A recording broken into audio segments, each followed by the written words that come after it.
Hello guys, हामी चाहिँ आज यता तेलपानी भन्ने ठाउँतिर हामी घुम्न गइरहेछौँ। हाम्रो केटाहरू टन्नै छन् साथीहरू। यो 5 जना केटाहरू छ म सहित होइन। यो बर्दिया राष्ट्रिय निकुञ्जमा भर्खरै हामी प्रवेश गरिसकेका छौँ। अब केही समयपछि लगभग 7-8 किलोमिटर छ तेलपानी पुग्नलाई। त्यहाँ जान चाहिँ लगभग 5 देखि 6 घन्टा लाग्छ होला। हामी केटाहरूको ग्याङ छ, लगभग अलिक फटाफट हिँड्ने केटाहरू छन्। हप्तामा गएपछि लगभग पुगिन्छ।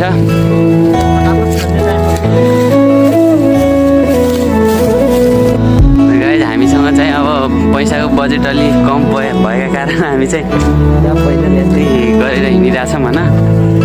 गाइज, हामी तेलपानी पुग्नको लागि अब एकदमै कसेर नास्ता हालेर चट्ट ब्यागमा होइन, चट्ट बुफर हालेर केटाहरू आफ्नो सबै बन्दोबस्त व्यवस्था सहित हिँडेका छौँ हामी होइन। केटाहरू पछाडि लमक आइरहेछन् होइन।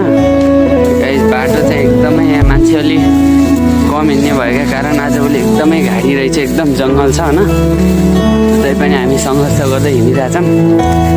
बाटोमा फेरि अलि डर पनि छ होइन। बाघ भालुहरू पनि पाइन्छ, हात्तीहरू पाइन्छ, अलिक डरै छ। त्यही पनि हामी त्यो डर भएर पनि झट्ट केटाहरू हिँडिरहेछौँ। हामी चाहिँ यो अब लुम्बिनी प्रदेश नम्बर 5 देखि प्रदेश नम्बर 6 कर्णाली प्रदेशतिर हामी लागिरहेका छौँ। हामी चाहिँ अब यो कोक खाँदैछौँ है। समीर सर, हामी कोक खाँदैछौँ है। कोक खाँदैछौँ अनि यता अनि अरू ब्यागमा नास्ता टन्नै निकालिरहेको हाम्रो साथीले होइन।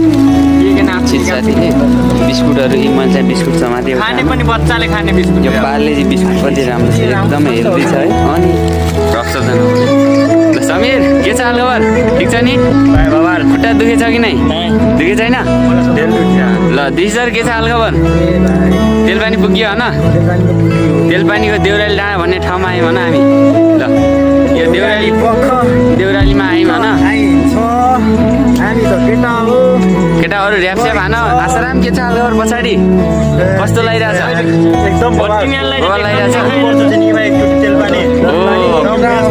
तपाईँको भनाइ चाहिँ एकदम मलाई बेस्ट लाग्यो। ल ठिक छ है। हाम्रो दिपेन्द्र सर, के छ हालखबर? ठिक छ होइन? रमाइलो लागिरहेछ होइन? गाइजहरू, पालो मेरो आएको छ। तेलपानी पुगिसकेको छौँ हामीलाई बडासँग घरतिर। भोलि बिहान पख फेरि पनि यसै बेला आउनेछ बडा रमाइलो हुनेछ। भोलिको बिहानको भाइब्सहरू खतरा छ हुनेछ गाइजहरू। ल फेरि भेट है, बाई बाई। अब हामीहरू